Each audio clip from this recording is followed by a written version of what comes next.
My 15-year-old son got his girlfriend pregnant on purpose over Christmas break in hopes that it would persuade me to move our whole family to be closer to them, but when I found out 5 months after and shut him down, he called me disgusting. I, 30F, have a child, 15M, we'll call him Ollie, plus other children aged 2, 6, 9 and 11. As you can tell by my own age, I was teen parent. I was lucky and we married at 18, still married, healthy relationship, worked our way out of a very dire situation, graduated, started a trade etc., and we are comfortable, stable in all ways. This information is relevant. Ollie has been friends with this girl, we'll call her Bree, since he was 7 years old. Their family used to live in the same city as us and went to the same school, same friendship group. We know her parents and are long-distance friends ourselves, not close friends but say hello when the kids are on video chat, had drinks together before. Bree's family moved to a very small town 3 states away due to rental affordability. No secret, we all have talked about the rising costs of everyday life. The cost of living in this city has risen, forcing many locals out. They moved because of that and for better job opportunities 18 months ago. Since then, Ollie has been begging for us to follow, giving us a sales pitch on cheaper housing, better paying jobs, none of which fit either of our professions, the whole works. We have said no because, well, no, but even if we wanted to, our other children are in school, sports and have friends here. Selling and buying another house, finding work outside of our skill set or having to learn new skills, any normal adult would understand this, he does not. Well, fast forward to Christmas. Bree's family come back to our city for a holiday and the kids met up multiple times with each other. It was my understanding that they were always with the other kids, but obviously not since Bree is pregnant, and I am certain it was on purpose. He has access to protection. I don't care for opinions on that. My access was restricted and I had him. He has had intercourse education from me, my husband, school. He knows damn well how babies are made and how not to have one. Ollie now wants me to move to be with her and the baby. It's confirmed. I've talked to her parents, and I said no. I don't feel I need a reason, but he asked. You're 15. We don't have any proof at your child yet. I'm not moving us away from our lives and you aren't going alone until you're 18.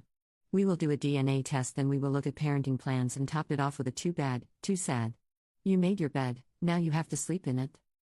He took that back to Bree and now all communication between me and her parents has been cut. I'm a terrible person. My comments about the DNA test are disgusting and it's fueling my son's hate for me. He says I am keeping him from the love of his life and future baby, using my own successful relationship as proof it will work out. I actually don't even know if I am right or not. I'm just really upset and feel like my life I worked really hard for has been destroyed. Commenter: nobody going to point out both children are manipulative? Obviously the girl was on board and it sure seems like they both kept it under wraps until it couldn't be aborted. Both children are bad actors here. Update 1. She is due September around the 22nd. So no, there is no option for abortion. I don't think that or adoption ever was. Ollie admitted it was on purpose last night. Apparently, it was Bree's idea first as a joke that turned into a plan together. Bree's parents will only pass messages through my son and I have heard this for myself. I stood outside the door and listened to them tell him tell you mother, insert info below, because I know I will just go off on her about that BS still. They are talking bad about me with my kid. They are appalled I would think that way of Bree when I have known her for more than half her life and do not wish to talk to me. I will not allow him to move out there alone.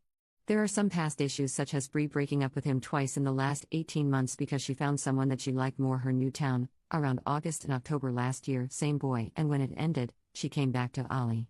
Bree is a nice girl but her behavior is toxic and has been since a child. Her mother and stepfather are nice but the relationship is unstable, the house is chaos, 9 children combined, blended family and 2/3 teens with serious mental health struggles.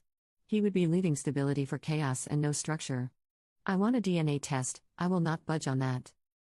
I'm close to cutting his contact totally at this point because they are only empowering him and reinforcing his behavior towards me and his father.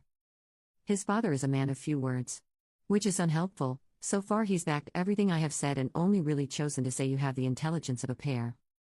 Commenter: he's 15. You get to make the decisions and you are doing the right thing. No way can you move your whole family because of this. The responsible thing is to do a DNA and set up a parenting plan.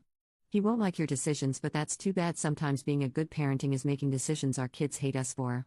This is a result of their bad decisions, not yours. Update 2. Things have gone south even further. At this point, husband and I have been blocked on all social media and numbers blocked, but the communication with Ollie has continued. Ali gave us Bree's parents' email address to send an email to, but before using that, I asked him to video chat Bree with me there, and then I could ask Bree to please get her parents so I can talk to them about this and tell her that if they were going to continue to refuse, then I would be blocking all contact to Ali and communication until this is resolved. I told Ali this before the call. At first, he flipped out about it, but it was this or I cut communication completely. I do think he understood that it is not okay that her parents are speaking to me through minors, and he said himself he would like us to talk to each other. Bree joined the call and hung up when she saw I too was there. Ali called back a few times and she didn't answer. She asked via text why I wanted to talk to her, and Ali told her that I wanted to speak to her mother, and if we didn't resolve the communication issue, then all contact would be ended until her parents made contact with us and we make a plan for the next few months, including DNA and then birth arrangements. Said that if the baby is his, we will travel there for the birth and first few weeks after. He told her that I personally think it probably is his baby, but I want to be sure and make sure everything is done right from the start. Well, Bree blocked him with a reply, and he is totally heartbroken, not eating, sitting in his room all day and night, not mad at me surprisingly, very, very sorry for him and to us, sad about it all, and I think regretful. He even asked me if there was a way to undo it for himself. I haven't talked about signing over rights, a male abortion his father called it, because I think he's just upset right now. A mutual friend of Bree and Ollie's here in our hometown showed him a few posts she has made in the last 24 hours. Things like "It's you and me against the world, baby girl," and memes about deadbeat dads. She'd also announced the pregnancy, which she hadn't done yet, and the post had some single mother facts and quotes. Ollie's friends knew about the situation, and a few were under the impression he had dumped her and the baby going by the post, but when he explained that what had happened, they all rallied for him in the comments. I said not to, and now she's blocked them, and we can't see what she has posted. This is just a nightmare. I have had a plan personally, not set, but something I wanted to talk to her parents about, but I don't even want to waste my time at this point. Ali gave us Bree's parents' email address to send an email to with said plan. Basically, Bree does DNA blood test. We will pay the full $1,500 for it. If it is his baby, we can book flights and plan to be there for the first month. I'll stay too with Ali, maybe even the whole family, and then we can also work on a parenting plan and getting into mediation for a judge to sign off on it. Ali's father and I spilled for the first 7 months of his life, so we have done this before and we know the process. But at this point I think I will just leave it to settle before sending an email. Commenter: reality is about to hit that kid like a fudging train. Update 3. Ali's friend was able to see her Instagram through an old account, different email.